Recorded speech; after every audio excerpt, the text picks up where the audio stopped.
Welcome and thank you for coming. Merrick has called this press conference today to expose the terror happening daily in the building behind us, which houses both immigration court and ICE offices for 5 Midwestern states. We have several speakers that work with impacted immigrants. Please hold all questions until the end, and you can address your questions to any of our speakers. Our first speakers are Kelly, Liz, and Montana from Merrick, who witnessed ICE kidnap 4 community members outside of their courtroom in this building last week. I am going to bring them up. Hello, my name is Montana, Montana-Hirschch. My name is Liz Zanton, L-I-Z, S as in Samuel, Z as in zebra, A-N-T-O-N. My name is Kelly Allen, K-E-L-L-Y-A-L-L-E-N. And we are here representing the Minnesota Immigrant Rights Action Committee to tell you a little bit about what we witnessed in this building behind us last Wednesday. So on Wednesday, July 9th, 5 Merrick members, including the 3 of us, accompanied a community member to his asylum hearing here in this building. We witnessed on this day multiple vicious ICE kidnappings. 3 of our observers went inside the courtroom while 2 of us, including me, stayed outside in the hallway. Soon after the hearing began, we noticed plainclothes ICE officers lurking in the hallway. Over the course of 2 hours, we witnessed these plainclothes officers detain 4 men. The first man we saw left the courtroom soon after Judge Sardelli dismissed his case despite his objections. He walked down the hallway and was tricked by these plainclothes officers, claiming that they had procedural questions about his documents. Before he could answer, they led him away into a locked back room. Inside the courtroom, our observers watched as Judge Sardelli dismissed each case he had, despite their objections, despite they talked about the violence and threats they endured in their home countries and why they were afraid to go home. But it was clear that Judge Sardelli didn't care, that he was going to dismiss each case he heard despite the objections.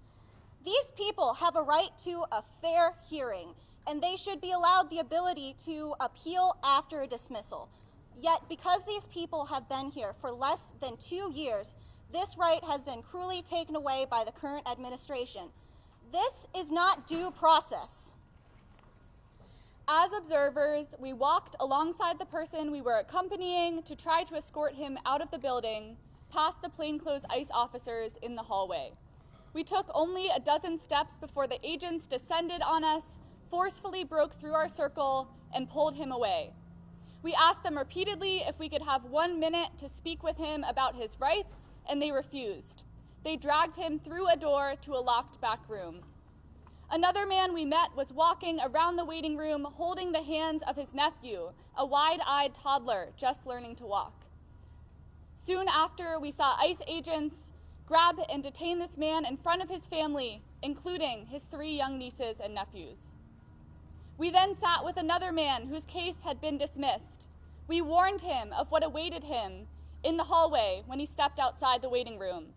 He made some phone calls, and we waited for his family to come say goodbye. Even this humanity was robbed from him. ICE was anxious to detain him, so court officials kicked us out of the waiting room. Before he could finish writing a phone number on his arm, ICE agents grabbed him, knocked the pen out of his hand, and shoved his head down. The violence occurring in these sleek marble halls is coordinated and well-rehearsed. While ICE kidnaps asylum seekers in front of their loved ones, judges, lawyers, guards, clerks, and passersby continue with business as usual as though nothing is wrong. We heard ICE agents laughing and whistling while they worked. It has become clear that these kidnappings are now happening in this building every day. ICE agents without warrants, uniforms, or badges are separating asylum seekers from their families, denying them due process, and disappearing them. So we here with Merrick would like to say when ICE enters courthouses and hospitals and places of worship, when the branches of this immigration system collude to deny people their right to due process, When the judges and DOJ lawyers both answer to Trump, there is no justice aside from what the people demand and fight for. This cannot go on.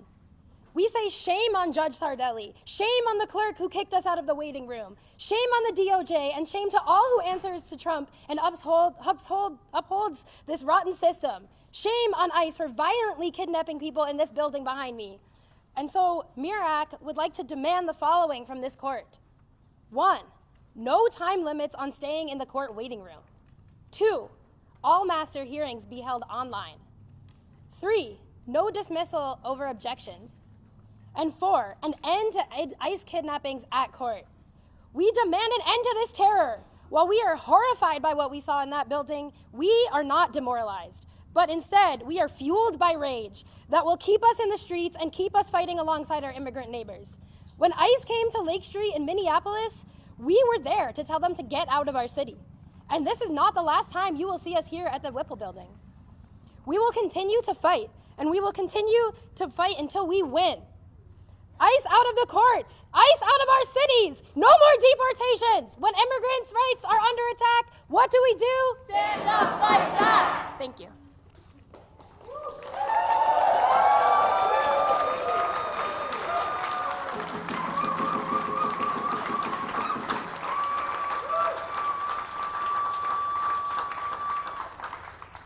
Our next speaker is Sulaman Adan, Deputy Director of the Council on American Islamic Relations in Minnesota, an organization working to defend immigrants, mostly Muslim, from mostly Muslim and African countries.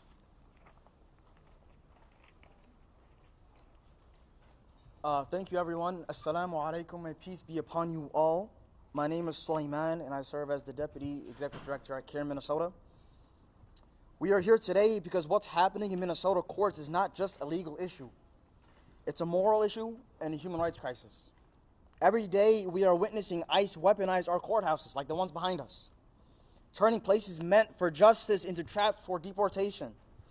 Immigrants are showing up to resolve civil and criminal matters only to be met with fear, surveillance, and removal, often, as we are seeing, without due process.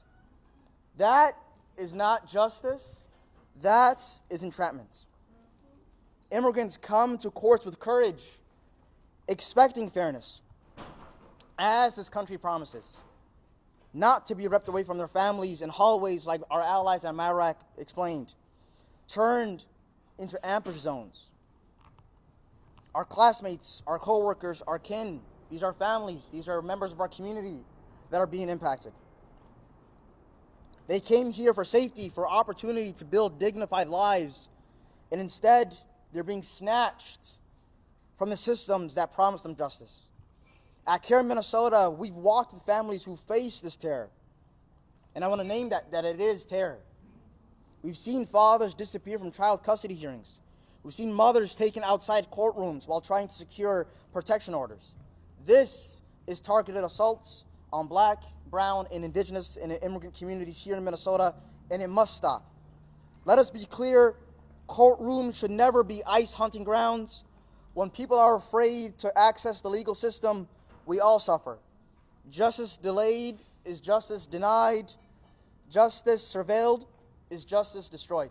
Thank you.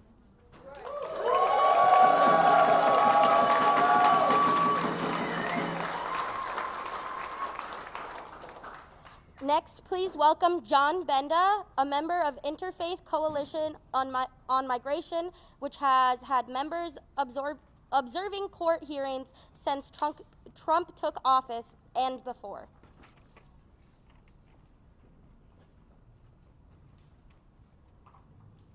Hello, my name's John Benda. I'm a board member with ICOM, the Minnesota Interfaith Coalition on Immigration. Yeah, John, J-O-H-N, Benda, B like boy, E-N-D-A. ICOM is an organization of people from many faiths and no particular faith that opposes systems like immigrant detention and deportation that dehumanizes people and destabilizes families. Through our aid program, we provide emotional, financial, and logistic support to asylum seekers and people who are in detention and to their families. We also work with our other immigrant rights organizations to advocate for policies that improve the lives of our immigrant neighbors. We hold a monthly vigil right here at the Federal Immigration Court at Fort Snelling. It's the second Tuesday at 7:30 a.m. every month, no matter what the weather is. Come and join us. Just last week, an undocumented man called us. He was extremely upset, crying. Our representative talked to him for over 90 minutes. ICE was outside his door wanting to take him away. He didn't know what to do. Eventually, a relative came and talked to ICE, asked if they had a judicial warrant, which they did not. Fortunately, they ended up leaving, but he was so afraid he called here to see why they had come, because he had been coming to his check-ins and hearings. He thought he was making progress. They said they didn't know anything about this raid at his home and told him to stay inside. So he's afraid to go to work.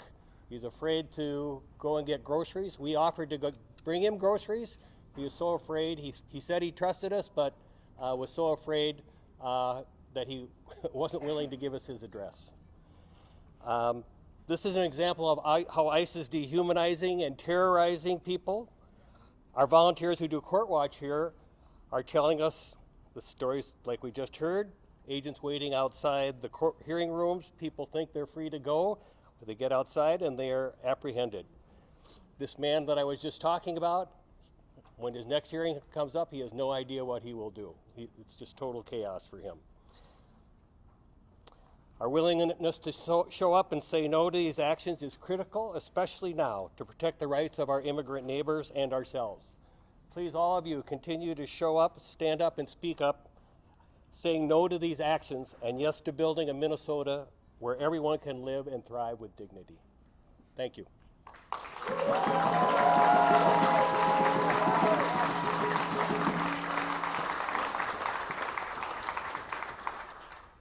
Next, I'll invite Minnesota City Council member Jason Chavez to speak about how ICE terror is affecting our community members and what city leaders can do to fight back.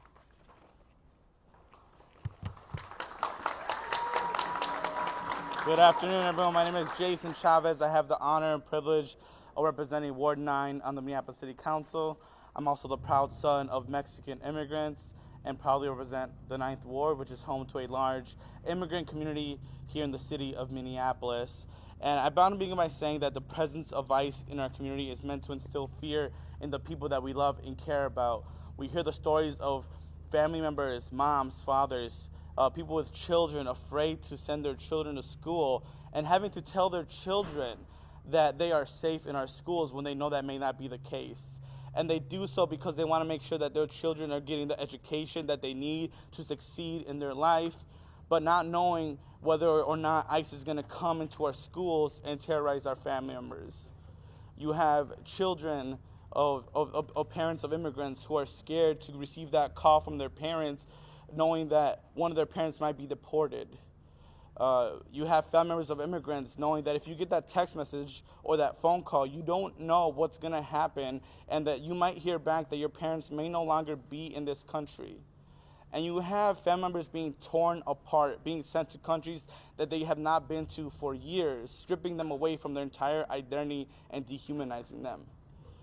We live in a city here in Minneapolis where we say that we do not believe in the existence of ICE. We believe in the abolition of ICE, and that we believe in keeping families together. You know, the reason we're here today is because we do not want any more kidnappings happening in our community. We want ICE out of our city and in our country, and we want to make sure that families can stay together because we love our community members. Yeah. One thing that we know that the city of Minneapolis can and will be doing, and I want to talk about it here today, is that we're going to be strengthening our separation ordinance. And we're going to do that by working with community members that are leading the work on the ground, because the folks on the grounds are the ones that are protecting our community. They're the ones that are getting the word out on how to uphold people's rights, because we know we have a government right now, the federal government, that does not care about due process and does not care about our community. So our community matters. We're going to keep being on the streets. And what we're going to tell ICE is that you need to stop separating our families.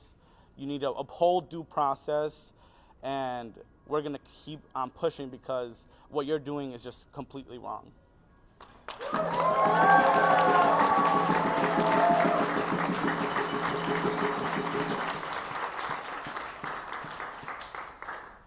Our final speaker is Noah from the Twin Cities Coalition for Justice, an organization demanding an end to police brutality and ICE terror.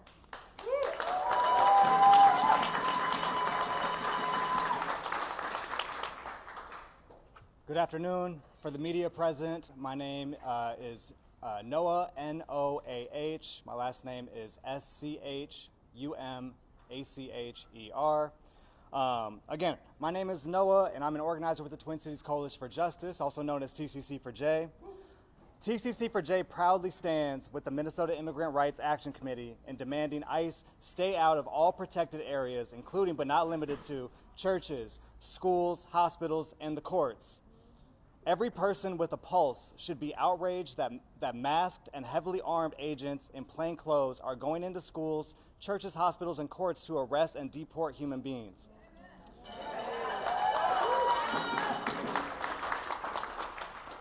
People who are seeking asylum in this country deserve to have their hearings in front of a judge. They deserve to have their stories heard, no matter how long it takes for them to get in front of that judge. They deserve to get the opportunity to make their case for asylum here in Minnesota.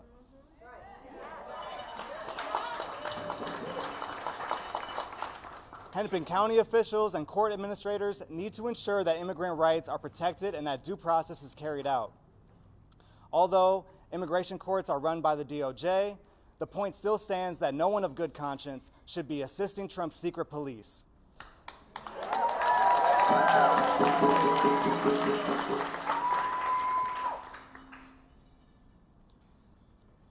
Immigration judges, along with county, city, and state leaders, need to do more to protect immigrant rights. We already saw how ICE, along with the federal task force, showed up on Lake Street last month in the heart of one of the state's most vibrant immigrant communities. The Hennepin County Sheriff collaborated with this federal task force on what they called a drug raid. Mass federal agents, including ICE, came into the Minneapolis immigrant community with their military vehicles and military-grade weapons and began assaulting community members, standing up for what they reasonably perceived as an ICE raid. And again, ICE agents were there in a sanctuary city. Contrary to the PR spin we heard from the mayor and other city leaders, the Minneapolis police, along with Chief O'Hara, showed up to protect these federal agents, and not the outraged community members who responded immediately to protect the immigrant community. The police should not be assisting ICE with crowd control.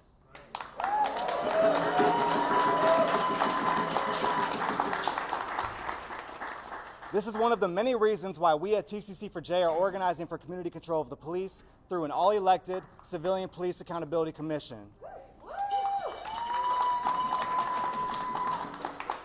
Community control is about protecting all of us, including all immigrants. Immigration judges dismissing cases and allowing plain-clothed ICE agents to arrest people without a hearing is an egregious attack on all of us. Due process rights have never been a guarantee for Black, brown, and indigenous people in this country. We are not far removed from that history of judges upholding white supremacy and acquitting murderers after lynching Black people. My father was born in a Jim Crow hospital. He is old enough to remember when Emmett Till lynchers were acquitted.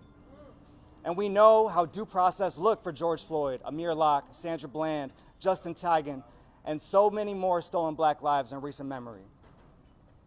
Our ancestors had to shed their blood for every right that was gained for Black folks in this country, and if we do not fight back and stand shoulder to shoulder with our immigrant siblings, then it's only a matter of time before they start coming for other communities.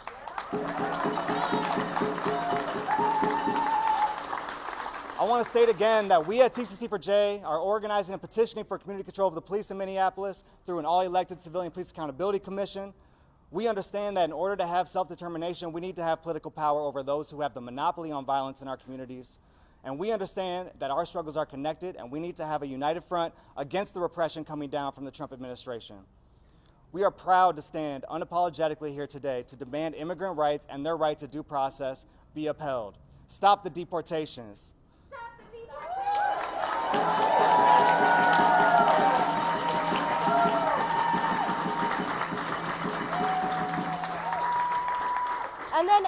Any questions you can address to any of our speakers.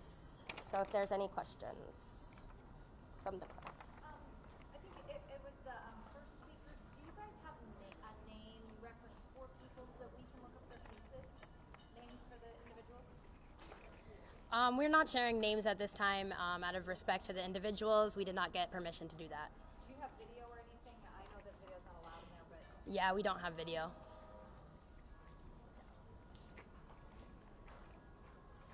Any other questions? Do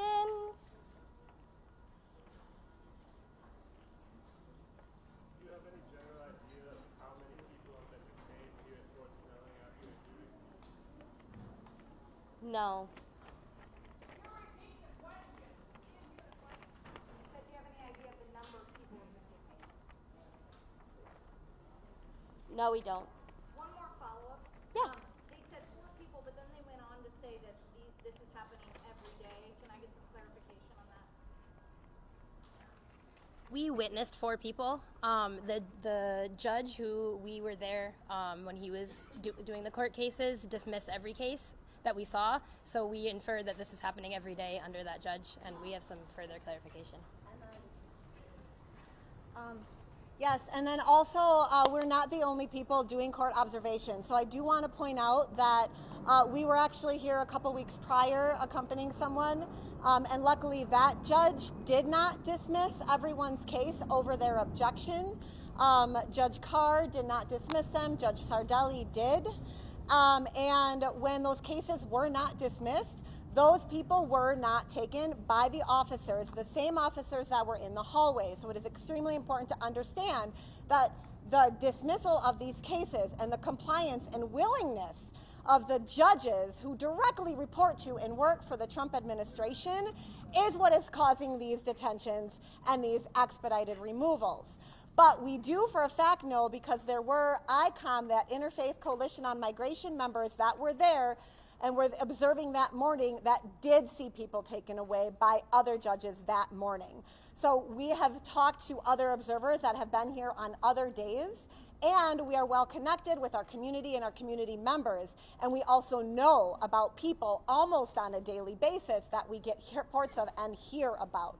So those are what we hear of, but we are 100% certain that these judges are still following the same orders, and so we know that people are being taken every day based on the number of reports that we get and our eyewitness accounts. Just to clear that the judges are in communication with ICE and working with them? There are definitely people that are in the courtroom that communicate with ICE on the outside. In the cases that we witnessed, we actually saw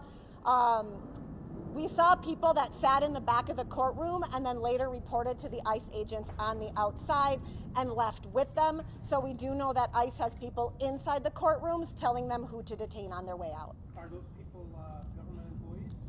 I didn't ask their names, and they're not real friendly. Can we get your name? Oh, I'm sorry. My name is Erica, E-R-I-K-A. Zarowski, Z-U-R-A-W-S-K-I, with the Minnesota Immigrant Rights Action Committee.